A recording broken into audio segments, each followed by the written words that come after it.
नमस्कार दोस्तों, स्वागत है आपका हमारे चैनल @डुग्गू कोचिंग सेंटर में। आज की जो क्लास में लेकर आया हूं बेटा अंक योजना की, ठीक है, जो कि सब्जेक्ट है आज मैं आपको हिंदी का बताऊंगा, ठीक है। और याद रखना बेटा सारे सब्जेक्ट का हमने वीडियो सेपरेट बनाई है ताकि उसको जरूर देखना आप लोग, ठीक है। और उस अंक योजना के हिसाब से ही आपको फाइनल पेपर की तैयारी करना है, ठीक है, याद रखना, ठीक है। सबसे पहले याद रखना पड़ेगा जो हिंदी सब्जेक्ट का मैं बता दे रहा हूँ, तो हिंदी याद रखना कक्षा 10वीं की बता रहा हूँ। इसमें आपका जो पूर्णांक है वो कितने का, आपको 75 नंबर, मतलब जो पेपर आएगा वो कितने नंबर का आएगा बेटा, 75 का आएगा। और आपको कितने घंटे रहेंगे इसमें, 3 घंटे रहेंगे, याद रखना, ठीक है। कितने घंटे रहेंगे, 3 घंटे रहेंगे। अब इसमें याद रखना जो इकाई 1 है, ठीक है, इकाई 1 आ रही है जो, तो इसका जो भाग का नाम क्या दिया, क्षितिज भाग 2, ठीक है। इसको अपन दो बोलते, काव्य खंड बोला जाता है, इसको क्या बोलते हैं, काव्य खंड। अब इसमें अपन को जो क्या क्या पढ़ना है, सबसे पहला पढ़ना है अपन को पद्य साहित्य का इतिहास, याद रखना। जो पद्य साहित्य का इतिहास है उसको पढ़ना पड़ेगा पहले, याद रखना। क्या पढ़ेंगे अपन, पद्य साहित्य का इतिहास क्या होता है, ठीक है। उसके बाद जो पद्य साहित्य के इतिहास है इसको कितने कालों में विभाजन किया गया है, ये पढ़ेंगे कि कितने पार्ट्स में डिवाइड करा है, ठीक है। उसके बाद अपन को काल कौन कौन से पढ़ने, एक रीतिकाल के बारे में पढ़ना है, ठीक है। इनकी याद रखना फाइनल पेपर में इनकी विशेषताएं बेटा आती ही आती, याद रखना। क्या पूछेगा आपको, रीतिकाल की विशेषताएं बताओ, आधुनिक काल की विशेषताएं बताओ आप। अब उसके बाद अपन को जो आधुनिक काल है इसके अंदर कौन कौन से पढ़ना, पहला पढ़ना अपन ने प्रयोगवाद, उसके बाद पढ़ना प्रगतिवाद, उसके बाद पढ़ना नई कविता पढ़ना। आया सभी को समझ में कि नहीं आया, तो ये ध्यान रखना, इस टाइप से ये टॉपिक आपको पढ़ना। उसके बाद अगर सेकंड आता है कवि परिचय, याद रखना, ठीक है। कवि परिचय याद रखना पड़ेगा आपको भैया, इसमें सूरदास तुलसीदास जो है वो 100% आता ही आता है, दोनों में से एक आएगा, ठीक है। फिर उसके बाद भावार्थ का मतलब क्या होता है, आपका जो कविता रहेगी ना, जो कविता रहेगी उसके आपको चैप्टर आएगा, पैराग्राफ देगा उसका, तो उस पैराग्राफ में आपको याद रखना पड़ेगा, संदर्भ लिखना पड़ेगा ये उसका, ठीक है। संदर्भ मतलब होता है कि इस किसके पाठ से लिया गया है, ठीक है। इसके लेखक मतलब इसके कवि कौन है ये आपको बताना पड़ेगा संदर्भ में। प्रसंग में क्या होता है कि जो लाइन जो आपका पैराग्राफ पूरा दिया है उसकी मेन लाइन क्या वो होती है आपकी प्रसंग। भावार्थ का मतलब होता है उसका क्या क्या उसमें एक्सप्लेन कर रहा है, क्या क्या बताएगा, पूरा का पूरा आपको इसमें बताना है, ठीक है। फिर लास्ट में आपको काव्य सौंदर्य में ये लिखा जाता है कि भैया इसमें कौन सा अलंकार का प्रयोग किया गया है, ठीक है। काव्य सौंदर्य में कौन से छंद का प्रयोग किया गया है, ठीक है, ये आपको बताना पड़ेगा, ठीक है। ये काव्य सौंदर्य में रहेगा, ठीक है। उसके बाद आता है सौंदर्य बोध, क्या होता है ये पढ़ना पड़ेगा, इसके भाव बताना पड़ेगा, विषय वस्तु बताना पड़ेगा। इस पे आधारित, इन सब पे आधारित आपको क्या करना पड़ेगा, क्वेश्चन आंसर आपको पढ़ने पड़ेंगे। तो ये तो मैंने बताया टॉपिक। अब याद रखना इन सारे टॉपिक में से याद रखना, ये पूरे जो टॉपिक दिए हैं इसमें टोटल कितने नंबर का आएगा, 17 नंबर का आएगा। कितने मार्क्स का आएगा, 17, 70 नंबर का इन पूरे टॉपिक से आएगा, ठीक है। अब उन्हें डिवाइड कैसे करा वो बता दे रहा हूँ। अब आपको याद रखना जो 1 नंबर का है, ठीक है, एक एक नंबर के कितने क्वेश्चन आएंगे, 6, ठीक है। मतलब वो आपको ऑब्जेक्टिव में आएगा, याद रखना कितने, 6। उसके बाद याद रखना 2-2 नंबर वाले कितने क्वेश्चन आएंगे, 4 आएंगे, याद रखना 2-2 नंबर वाले कितने, 4, तो 2 का इंटू करूंगा तो कितना 8, तो 8 नंबर के क्वेश्चन आ जाएंगे। उसके बाद याद रखना 3 नंबर का एक क्वेश्चन आएगा, ठीक है। 3 नंबर का कितना क्वेश्चन आएगा, एक आएगा। आया सभी को समझ में कि नहीं आया, तो ध्यान रखना है 3 मार्क्स का एक क्वेश्चन आना है। 2 नंबर वाले कितने, 4 क्वेश्चन आएंगे, कितने आएंगे, 4 आएंगे। 1 नंबर वाले 6 आएंगे। तो ये याद रखना जो इकाई 1 में आपको इस प्रकार से पढ़ना है। के बाद याद रखना बेटा, आपको याद रखना इकाई 2 बता रहा हूं, ठीक है। इकाई 1 का पूरा समझ में आएगा आप लोग को। अब याद रखना इकाई 2 में आपको क्या क्या पढ़ना है, ठीक है। इकाई 2 में याद रखना टॉपिक का क्या नाम रहेगा, इसका हेडिंग रहेगी काव्य बोध, ठीक है। अब काव्य आ गया तो काव्य बोध में आपको क्या पढ़ना पड़ेगा, काव्य की परिभाषा पढ़नी पड़ेगी भैया, याद रखना। पहला नंबर पे क्या पढ़ना पड़ेगा, काव्य क्या होता है वो पढ़ना पड़ेगा। उसके बाद काव्य के भेद पढ़ने पड़ेंगे, याद रखना, ये काव्य के ही भेद पढ़ेंगे अपन इसमें, ठीक है। उसके बाद आपको याद रखना पड़ेगा प्रबंध काव्य के भेद, पहले याद रखना पड़ेगा नॉर्मल काव्य क्या होता है वो पढ़ना पड़ेगा, फिर काव्य के भेद पढ़ने पड़ेंगे। उसके बाद जो प्रबंध काव्य आ रहा उसके अंदर क्या क्या भेद होते हैं वो पढ़ने पड़ेंगे, प्रबंध काव्य के अंदर आपको पढ़ना है, ठीक है। उसके बाद आपको पढ़ना है रस। रस मतलब होगा बेटा इसकी परिभाषा पढ़नी पड़ेगी, रस की पहला नंबर। तो क्या करना पड़ेगा, रस की परिभाषा। परिभाषा के बाद अंक, अंक मतलब वही होते हैं कितने अंक होते हैं, अंक के बाद इसके प्रकार। आपको याद रखना पड़ेगा हर जितने भी रस आप पढ़ोगे उसके आपको उदाहरण कंपलसरी रहेंगे, याद रखना, क्योंकि उदाहरण आपका आता ही आता है, ठीक है, लिखने के लिए। उसके बाद छंद में छंद पढ़ना पड़ेगा, दोहा और चौपाई, याद रखना 3 टॉपिक आपको क्या पढ़ना पड़ेंगे, छंद, दोहा और चौपाई पढ़ना पड़ेगा। उसके बाद अलंकार में याद रखना, मात्र अलंकार में सबसे पहले तो अलंकार की परिभाषा पढ़ना बेटा। आप क्या पढ़ोगे? आप परिभाषा, ठीक है।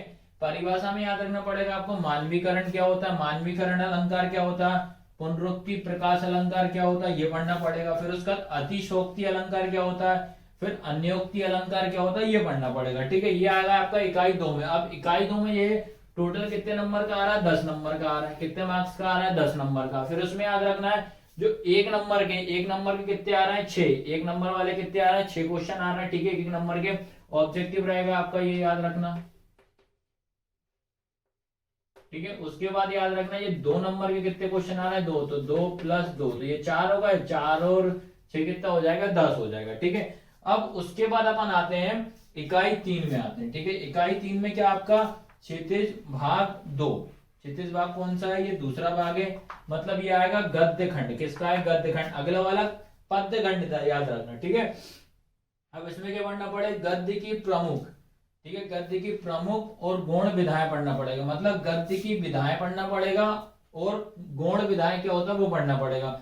उसके बाद क्या पढ़ना पड़ेगा आपको? लेखक परिचय, याद रखना। लेखक परिचय और कवि परिचय तो आते ही आते हैं, याद रखना, ठीक है। उसके बाद अगला टॉपिक क्या रहेगा आपका? व्याख्या, याद रखना। क्या रहेगा? व्याख्या। व्याख्या में आपको क्या लिखना पड़ेगा? संदर्भ, प्रसंग, व्याख्या और विशेष, ठीक है। ये भी जैसा अपन ने उसमें बताया था कि उसमें संदर्भ, प्रसंग और भावार्थ था, इसमें क्या आएगा? संदर्भ, प्रसंग और व्याख्या आएगा, ठीक है। उसके बाद आएगा विषय वस्तु। विषय वस्तु मतलब आपका पाठ में क्या आएगा? वस्तु एवं विचार, बोध पर आधारित प्रश्न उत्तर आएंगे। मतलब जो पार्ट के अंदर जो भी चीज आएगा, क्वेश्चन आंसर जो पार्ट है उनके क्वेश्चन आंसर आपको आएंगे। तो ये भी याद रखना, ये कितने मार्क्स का आएगा बेटा? टोटल आएगा 17 नंबर का आएगा, ठीक है। कितने मार्क्स का? 17 नंबर का। तो इसमें क्या रहेगा? 1 नंबर के कितने क्वेश्चन आएंगे? 6। 2 नंबर के कितने आएंगे? 4। और 3 नंबर का कितना आएगा? 1। इन सबको आप प्लस करोगे तो कितना हो जाएगा आपका? 17 हो जाएगा। ये चीज आपको ध्यान रखना है। इसके बाद याद रखना बेटा आपको क्या पढ़ना है? इकाई 4, ठीक है। इकाई 4 में क्या पढ़ना है आपको? भाषा बोध, ठीक है। भाषा बोध में आपको क्या पढ़ना है? संधि समास, ठीक है। संधि समास, संधि समास के भेद और उदाहरण याद रखना। संधि और सामान्य अपन अंतर भी अच्छे से करेंगे, ठीक है। अंतर पढ़ना है, उनके उदाहरण भी पढ़ेंगे, ठीक है। ये रहेगा आपका। फिर इसके बाद क्या पढ़ेंगे? वाच्य क्या होता है, क्रिया के भेद एवं क्रिया क्या होता है, ठीक है। अब इसमें याद रखना क्रिया विशेषण पूरा एक टॉपिक है, क्रिया विशेषण याद रखना, ठीक है। उसके बाद आपको पढ़ना मुहावरे, ठीक है, ये मुहावरे। फिर लोकोयुक्तियां, फिर अनेकार्थी शब्द याद रखना, फिर वाक्यांश के लिए एक शब्द, ठीक है। ये सब ग्रामर वाला पोर्शन है आपका। उसके बाद क्या पढ़ना है आपको? वाक्य के भेद, ठीक है। वाक्य के भेद मतलब किसके आधार पर पढ़ना? अर्थ के आधार पर, ठीक है। वाक्य के भेद तो पढ़ना पर, लेकिन आपको एक ही पढ़ना मात्र अर्थ के आधार पर, ठीक है। उसके बाद क्या पढ़ना आपको? शब्द शक्ति क्या होती है, ठीक है। शब्द गुण क्या होता है। फिर इनका अपन को सामान्य परिचय पढ़ना, मतलब इनकी सबकी क्या पढ़नी है आपको? परिभाषा पढ़नी है। तो आपको याद रखना ये टोटल कितने नंबर का आएगा? 8 नंबर का आएगा। तो इसमें याद रखना जो 1 नंबर वाला है, ठीक है, 1 नंबर कितने क्वेश्चन आएंगे? ये 6 आएंगे। तो मतलब इसका मतलब ऑब्जेक्टिव रहेगा, ठीक है, ये ऑब्जेक्टिव रहेगा। और 2 नंबर वाले कितने क्वेश्चन आएंगे? 1 ही आएगा। तो इसका मतलब 6 + 2 बराबर कितना हो जाएगा? 8 हो जाएगा। तो ये चीज आपको ध्यान रखना है। इसके बाद याद रखना बेटा आपको बता रहा हूं मैं इकाई 5, ठीक है। इकाई 5 में क्या पढ़ना आपको? कृतिका भाग 2, ठीक है। कृतिका भाग 2, इसमें क्या पढ़ना आपको? पूरक पाठ्य पुस्तक से विविध पाठों पर आधारित प्रश्न उत्तर, ठीक है। आपको ये पूरे प्रश्न उत्तर के बारे में बता रहा है, याद रखना। तो इसमें याद रखना टोटल कितने मार्क्स का आएगा? 8 नंबर का आएगा। 1 नंबर का याद रखना कितने क्वेश्चन आएंगे? 6 आएंगे, 1-1 नंबर वाले। और 2 नंबर का कितना क्वेश्चन आएगा? 1 आएगा। तो 6 + 2 बराबर कितना? 8 हो जाएगा, ठीक है। उसके बाद आपका आता है इकाई 6। इकाई 6 में क्या आएगा आपका? अपठित बोध, ठीक है। मतलब अपठित काव्यांश और गद्यांश। मतलब याद रखना आपको एक पैराग्राफ दे देगा, उस पैराग्राफ में आपको क्वेश्चन आंसर छांटना पड़ेगा, ठीक है। इसमें आपको याद रखना बेटा आपको शीर्षक पूछता है, ठीक है। क्या पूछता है? शीर्षक और सारांश पूछता है, ठीक है। आया समझ में कि नहीं? यहाँ शीर्षक और सारांश पूछता है, याद रखना। ये कितने मार्क्स का आएगा? 4 नंबर का आएगा उसमें। इसके बाद आता है इकाई 7। इकाई 7 में आपको पत्र लेखन पढ़ना है। इसमें आपको क्या पढ़ना है? औपचारिक पत्र पढ़ना और एक अनौपचारिक पत्र पढ़ना है, ठीक है। आया सभी को समझने के लिए? पत्र कितने नंबर का आता है आपके? 4 नंबर का आता है। उसके बाद तुम्हारा आता है इकाई 8, ठीक है। क्या आता है? इकाई 8। इकाई 8 में क्या आएगा? अनुच्छेद लेखन, संवाद लेखन, विज्ञापन लेखन, सूचना लेखन। तो आपको ये चीज ध्यान रखना है, इतने जो सारे लिखे, अनुच्छेद लेखन, संवाद लेखन, विज्ञापन लेखन, सूचना लेखन, इन सब में से किसी को एक को पढ़ना, मतलब फाइनल पेपर में एक ही आएगा, पर पढ़ना आपको सारे टॉपिक रहेंगे, ठीक है। उसके बाद लास्ट आता है तुम्हारा निबंध लेखन। क्या आता है? निबंध लेखन। निबंध लेखन में याद रखना क्या आता है? रूपरेखा सहित। तो आपको याद रखना है, एक आपको निबंध लिखना है, तो निबंध कितने मार्क्स का आएगा आपके? 4 नंबर का। 4 नंबर का निबंध आएगा, और 3 नंबर की आपकी क्या आएगी? रूपरेखा आएगी, याद रखना, ठीक है। क्या आएगी? रूपरेखा। आया सभी को समझ में? 3 नंबर की क्या आएगी? रूपरेखा आएगी। तो याद रखना बेटा, हम धीरे धीरे सारे ग्रामर आपको लेकर आएंगे, हिंदी की ग्रामर भी लेकर आएंगे, आपको इंग्लिश की भी लेकर आएंगे, ठीक है। तो इसी तरह हमारे चैनल पे बने रहिए, और चैनल को सब्सक्राइब जरूर करना आपको, ठीक है। @डुग्गू कोचिंग सेंटर हमारे चैनल का नाम है, ठीक है। और आपको इसी तरह से आपको तैयारी करना, लास्ट तक याद रखना, ठीक है। और फरवरी में ही आपके पेपर हो जाएंगे इस बार, ये आपको ध्यान रखना, ठीक है।